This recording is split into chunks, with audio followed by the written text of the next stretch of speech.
চীনের হংকংয়ে একটি বহুতল আবাসিক ব্লকে ভয়াবহ অগ্নিকাণ্ডের ঘটনায় নিহতের সংখ্যা বেড়ে দাঁড়িয়েছে ১৩ জনে।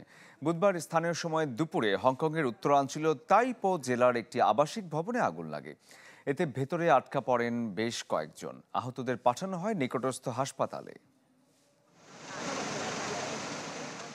ভয়াবহ আগুনে বিপর্যস্ত হংকং।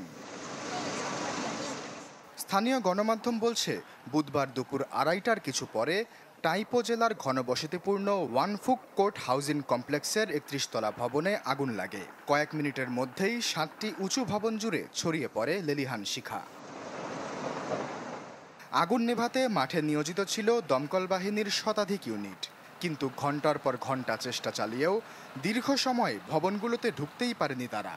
কারণ হিসেবে জানানো হয়, ভেতরে তীব্র তাপ এবং বাইরে থেকে ভেঙে পড়া ধ্বংসাবশেষের ঝুঁকি নিয়ন্ত্রণে হিমশিম খাচ্ছেন উদ্ধারকর্মীরা। পাশাপাশি দ্রুত ছড়িয়ে পড়া এ আগুন নিয়ন্ত্রণে বাধা হয়ে দাঁড়ায় নির্মাণ কাজে ব্যবহৃত বাঁশের মাচা ও নেটিং।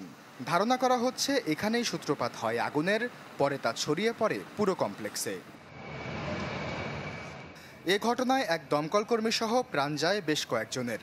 আগুনের তীব্রতায় ভেঙে পড়ে ভবনের বেশ কিছু অংশ। তবে এখনও স্পষ্ট জানা যায়নি আগুন লাগার কারণ।